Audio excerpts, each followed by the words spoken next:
सिंधु दर्शन सिंधु दर्शन गाने बजायो बोली बजाई.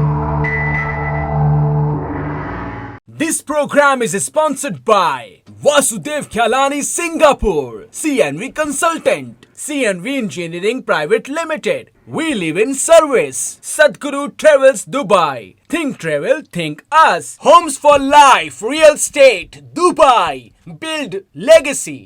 Vivekanand Education Society. This program is co-sponsored by Suman Ramesh Tulsiani Charitable Trust, Kisha and Vencimal Sajnani Dubai, Sher and Meena Motwani with Family Canada, PVS Angels of Dubai, JK टेणता पेंचे पाण में सिंधियत जी पहचान.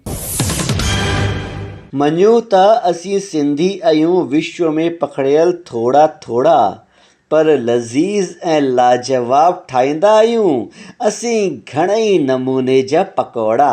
जी हा, सना पकोड़ा, पनीर पकोड़ा, बीह जा, मेथी जा, पटाटे जा, बसर जा, पालक जा, ब्रेड जा, अंबड़ी जा, टमाटन जा, पटाटन जा, घणनि तरीक़नि जा पकोड़ा. भाऊ अची वियो न मुंह में पाणी. आहे ई अहिड़ी दिलकश टोरंटो कैनेडा जे सिंधी गुरु मंदिर में मनायल पकौड़ा दिवस जी कहानी. तव्हां त ॾिसी रहिया आहियो कि ओल्ड इज़ गोल्ड पीपल जा मेंबरान दीपक आसरानी, चंद्रा जोशी, मनोज मेहता, गुलाब भूटानी, मधु चैनानी, रानी लाला, मीना मोटवानी, सत्या मीर चंदानी, जगदीश भूटानी, मंजू अलवानी, रेखा वरदानी ऐं भागी ममता मधु टहलानी जी जेके महफ़िल सजाए वेठा आहिनि, पकोड़ा बि खाइनि पिया ऐं मज़ो बि माणनि पिया. हिन शानदार ख़बर खे टोरंटो कैनेडा सां असां वटि मोकिलियो आहे असांजे सिंधियत जे शहदाई शेर मोटवानी जी. जी हाँ दोस्तों, अहिड़े ई नमूने गांधीधाम जे आदिपुर कच्छ में भी राष्ट्रीय सिंधी समाज जे विस्तार खां पोइ राष्ट्रीय सिंधी समाज संगठन द्वारा पकोड़ा दिवस मनायो वियो आहे, जंहिंजी झलकी तव्हां ॾिसी रहिया आहियो. ऐं इन कार्यक्रम में गुजरात जा प्रदेश अध्यक्ष महेश आहूजा जी भी उपस्थित हुआ.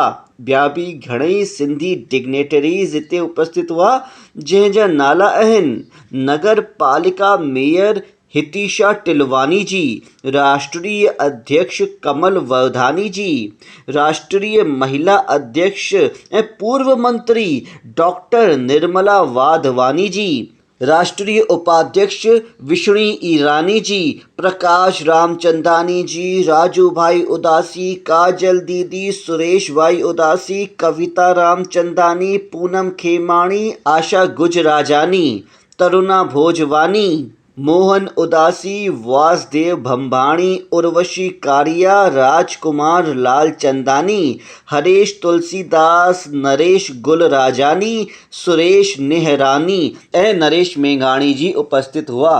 गांधीधाम कच्छ सां इन ख़बर खे असां वटि मोकिलियो आहे महेश आहूजा जी.